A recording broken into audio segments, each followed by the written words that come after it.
Hey Summoners, make sure that you've subscribed to the Mobalytics YouTube channel and hit that bell button, that way you're always up to date and part of our notification squad. Hello Summoners, my name's Moriarty and today I'll be bringing you the 9.9 tier list video, so let's just get right into it. For patch highlights, we have a lot of major changes to champion kits, the first being to Aatrox. The TLDR for this one is that Riot decided to push him into a more extended skirmish oriented role by increasing the amount he heals, which is closer to his pre-rework playstyle rather than his current playstyle of dive the backline, one combo someone, then limp away like an invulnerable poor man's Vladimir. Important things to note are that he lost his grievous wounds on his passive auto, and that his ultimate will give him a 5-second reset on the duration, as well as allow him to revive upon taking lethal damage if he gets a takedown during it. On a final note, this iteration is intended for top lane only. Jungle or mid lane doesn't seem to suit his playstyle anymore, which is fine with me because his numbers seem quite low and you won't be seeing him on the tier list anytime soon. Tahm Kench is another champion that is receiving changes. These changes are aimed at putting him back on the bench in pro play as he's seen too much game time, and unbenching him in solo queue. In general lately, Riot has been looking to give tanks more damage and 1v1 potential so they can have more agency in solo queue where teamwork is a word only used ironically. This is being done because tanks are more reliant on others and can feel very frustrating to play if the main damage sources on the team are behind. Overall, you should see an increase in his solo queue win rate as well as people attempting to play him top lane, which I personally think will be good, while hopefully seeing less of him in pro play. Recon is also being changed to his poor performance in solo queue but amazing showing in pro play due to his consistent engage. They are making his laning phase a lot stronger by making him tankier with an increase to base stats so that even when he misses his W with the increased movement speed, he might not actually die. The most controversial part of these changes were the intended nerfs to his ultimate on the PBE, not allowing him to cast at all during it. And if it went through, I was ready to hit that refund button. Luckily for me, those changes did not go through, as like most of you, I wasted those refund tokens on something random years ago. Instead, now he gets a 0.5 second delay on doing his engage combo. This is a nerf to his engage potential during 5v5 standoffs, but he can still use his ult preemptively from Fog, then flash W, or even cast his E during those 0.5 seconds on someone else who engaged already, making it so that it's overall a buff for him in solo queue. Both Blitzcrank and Sona receive some adjustments this patch. Soraka is intended to win lane by poking and out sustaining you, which is a perfectly acceptable playstyle outside of the fact that with her E-Max build, her main source of poke is undodgeable by the way. Therefore, Riot moves some of her power on her E to her Q healing, making it so that you potentially max Q first now. In theory, these changes shouldn't impact Soraka's win rate too much. Blitzcrank though, actually received a quality of life change so that when he goes in lane after 2 hooks, he still gets his passive shield, and so that his ult passive will no longer take last hits from his AD carry, which, as a Blitzcrank player, I tell myself that they were going to miss that cannon anyway, so it's okay if my passive takes it. Hecarim and Morgana received nerfs due to them being too strong in multiple roles. Morgana's Black Shield nerf was aimed at making her less safe specifically as a support during the laning phase, as the nerf won't impact mid lane as much due to her AP ratios being strong. Hecarim's nerf on the other hand happened because they buffed his damage enough to one-shot people in preparation for the new One Punch Man Hecarim skin, but when the licensing deal fell through, they decided to nerf him back to an acceptable level.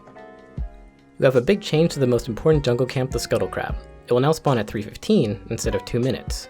This was done to help avoid the tension between laners and junglers as negotiations had come to a standstill between the two parties. Junglers were demanding that laners need to help them take the Scuttle Crab so that they can survive, while laners were arguing that sometimes due to matchups, they were unable to rotate. To resolve this issue peacefully, junglers and laners will now at least be level 3 before Scuttle spawns, making it so that it's a lot less of a gamble on who wins and who rotates first when a Scuttle fight happens.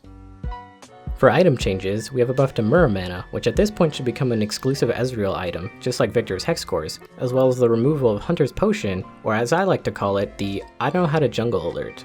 Along with seeing your jungler with 3 health potions instead of refillable potion, if you saw your jungler buy Hunter's Potion, it meant that they didn't know how to clear the jungle properly.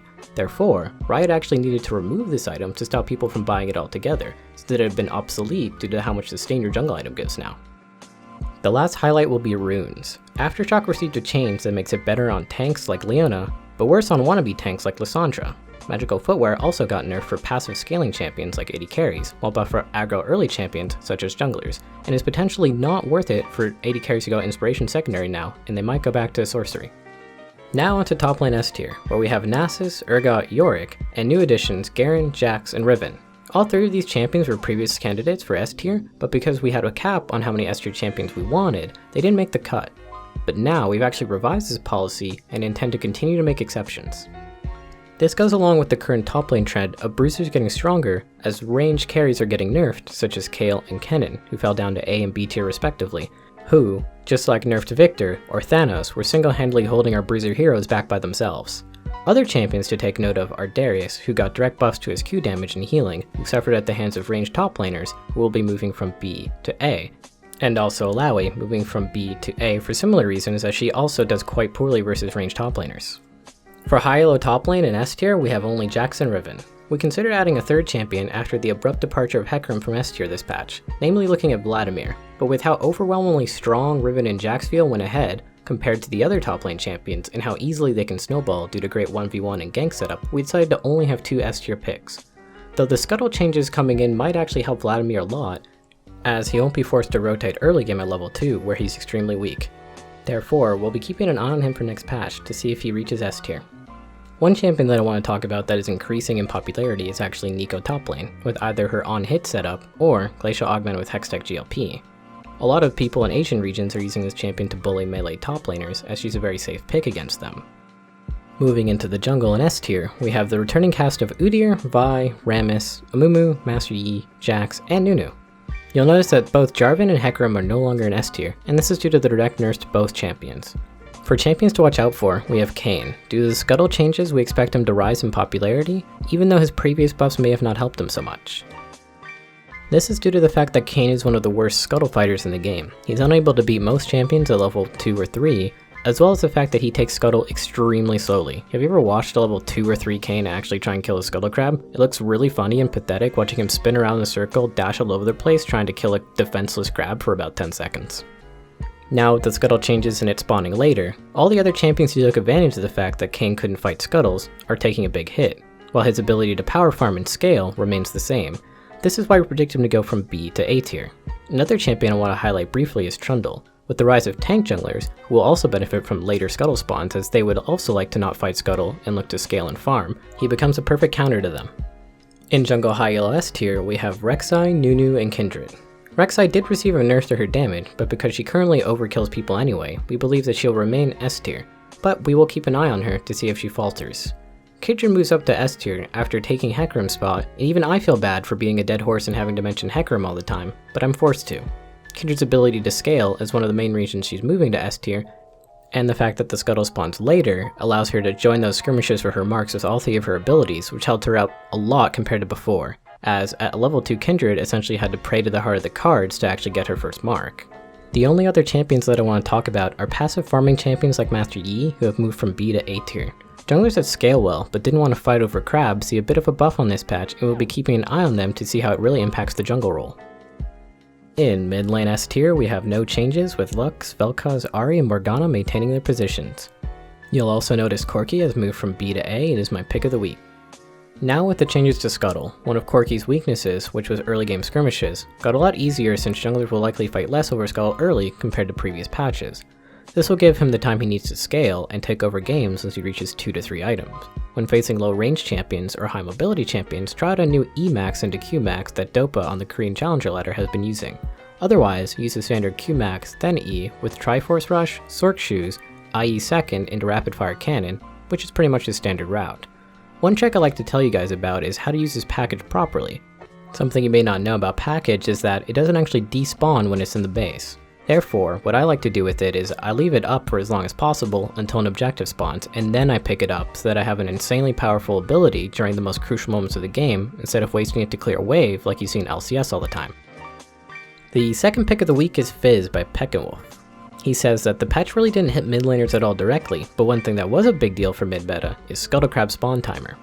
For melee mid laners, this normally meant that they would be under tower on the 3rd wave, causing them problems for when they wanted to contest Scuttle. Now that they spawn later, it gives Fizz more time to get his level 3, which allows him to get back some lane control in mid lane and help during the crab contest. Fizz should be played mostly passive pre-6 looking to farm, but after 6, you should try calling your jungler over for free ganks with Shark, or use the presence of Shark to allow you to farm easier and push out so you can roam.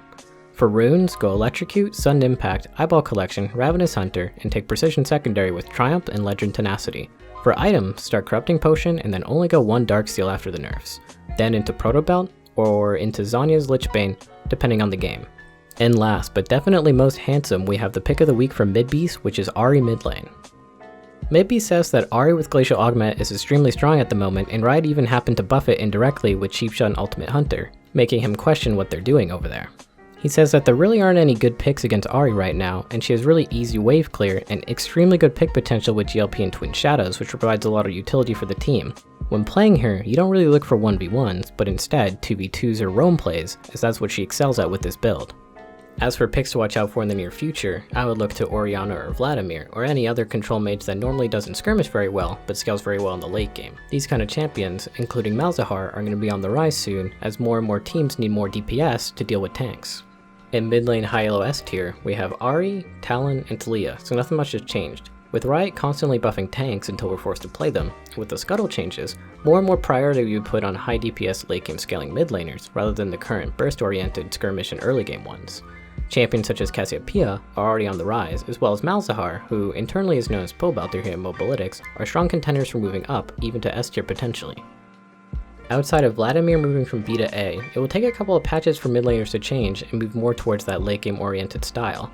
In the meantime, mid laners will be waiting for junglers to find new ways to gamble the game between minutes 2 and 3, and then blame them for losing.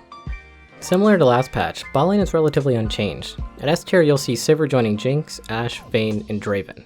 Another thing to note is that Hewitt's pick of the patch last time, Sona Taric, is still going strong since neither champion has gone through any changes, so that combo is still stupidly easy to pull off.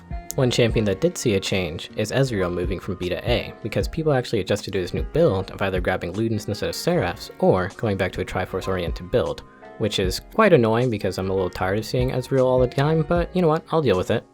Sivir is the other major champion that saw changes this patch in going from A to S tier.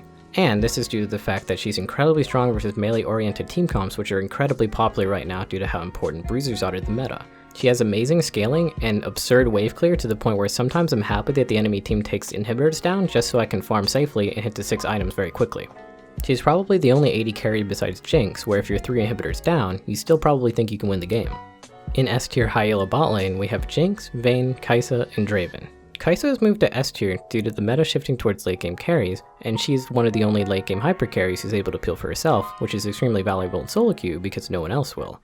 But, also, ever since that new IG skin came out, I swear she does more damage. I don't know if this was done on the back end on purpose to try and increase skin sales, but I'm pretty sure I'm right about this. She does more damage with that skin. Anyway, the only real other change here was Kog'Maw moving from B to A, and once again this is due to his late game prowess and ability to shred the front line while having an AoE true damage nuke. If you don't utilize the AoE true damage nuke, then you're not fully maximizing his potential as a champion. Overall, the landscape of bot lane doesn't seem to change much, and the only thing that might change for ADCs is that they might not take Inspiration Secondary anymore after the nerf to magical footwear, and they might go back to sorcery to complement the more late game oriented playstyle they have now. Finally at support we have Sona, Nami, Taric, and Nautilus in S tier. Morgana went from S to A due to her nerfs giving her an actual window in which she can be punished when her black shield is on CD, or forcing Morgana to actually put points into it, otherwise her black shield might break before it blocks all the CC. Nautilus is taking her place by going from A to S due to his overwhelmingly easy to execute kill combo and roam potential. This champion's definitely got me hooked.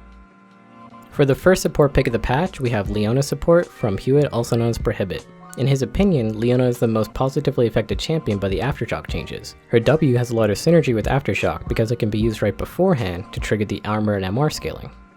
Also, one of her worst matchups, Morgana, is receiving nerfs to her black shield cooldown and effectiveness. This gives Leona a bigger window to re-engage, as well as making it easier to break the black shield in one ability. The last pick of the patch will be Recon for support from Will, also known as Pickle Pants. He says that Recon has been holding on to dear life on the tier list for several patches now. With the Riot's latest adjustments, he should have an easier time in lane thanks to the extra defensive stats, and that his W should be easier to hit, but his RW combo will be less effective. He says that while the adjustments are nice, he feels like Recon will still lose to a lot stronger picks in the current bot lane meta.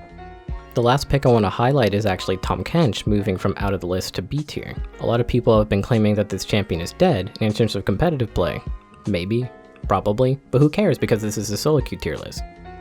And in terms of solo queue, it's most definitely a buff, so you'll be seeing him played a lot more often outside of his current role as a troll pick where you just ult someone into Fountain or W flash them into Fountain. This is due to his buff Q giving him a lot more offensive options to get things done on his own instead of having to rely on the teammate scaling of his W and R, which is completely unreliable.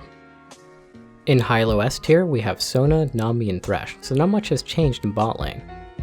But with the lower priority on Morgana, who is a direct counter to Nautilus who is on the rise, we might actually see him enter S tier soon.